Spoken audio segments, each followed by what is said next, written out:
सबकी सारे इंडिया के सब सेंटर्स की हमेशा इच्छा होती थी कि श्री महाराज जी की पूजा हमारी सिटी में हो। तो राइवलरी एक किस्म की होती थी, जैसे दिल्ली और मुंबई के बीच में कि नहीं नहीं बर्थडे पूजा दिल्ली वाले दिल्ली की तरफ खींच रहे हैं, बॉम्बे वाले बॉम्बे वाले की तरफ खींच रहे हैं। तो ये था दिवाली पूजा का कार्य कि दिवाली पूजा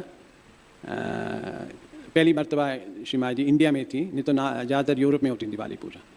तो सब दिल्ली वाले कोशिश कर रहे थे श्री महाराज जी किसी तरह हम दिवाली पूजा दिल्ली में लाएं। मतलब सबको यही था ना कि भाई लक्ष्मी तत्व दिल्ली के सहयोगों का वरदान मिले, या बॉम्बे वालों का कि ये महालक्ष्मी का यहाँ मंदिर है तो यहाँ बॉम्बे में होनी चाहिए। तो एक श्री महाराज जी बोल रहे थे मैं धर्म संकट में पड़ गई हूँ कि पूजा कहाँ करें। तो सब बच्चे उन्हीं के, चाहे दिल्ली के चाहे बॉम्बे के।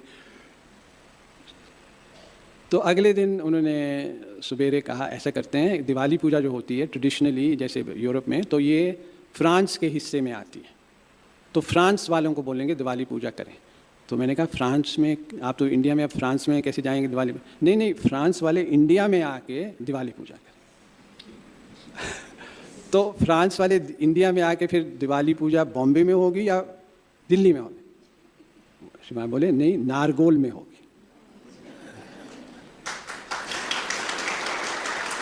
तो सारी फ्रेंच कलेक्टिविटी इंडिया आई, सारा उन्होंने नारगोल में अरेंजमेंट किया और घर ढूंढा जहां श्री महाराज जी 1975 में रही थी, जहां उन्होंने सहस्त्रार खोला था। फिर पता चला वो घर एक पारसी ओनर है। फिर पता ढूंढा सारी जगह वो कौन है, तो पता लगा है कि वो बॉम्बे में रहता है। फिर बॉम्बे में उसके घर गए और उसको सारा बताया, उसको फिर रिक्वेस्ट की। वो बहुत शरीफ आदमी था, ठीक है आप मेरा घर यूज़ कर लीजिए, श्री महाराज जी की सिर्फ श्री महाराज जी स्टे करेंगे और कोई नहीं स्टे। तो फिर उसी घर में श्री महाराज जी दिवाली पूजा में आई, वहाँ रहीं और दिवाली पूजा। तो यही जो हमारी डिविजन्स होती हैं ये इसी तरह आते हैं कि भाई एक ग्रुप चाहता है कि हम ऐसा करें, दूसरा ग्रुप चाहता है हम दूसरी तरह करें। तो किस तरह दोनों का मिलाप हो जिससे प्रेम भी बढ़े, डिवीज़न ना हो।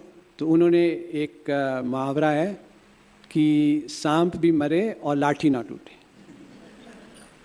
तो बस जो कार्य आपको करना वो करो, पर वो प्रेम से करो, पर इस तरह करो कि दूसरे को हर्ट ना फील करो। बस यही करना, और उसके लिए ज़्यादा मुश्किल नहीं। आपके अंदर हमसा चक्र है, उसको यूज़ करो, आज्ञा को मत यूज़ करो, हमसा चक्र। ठीक है।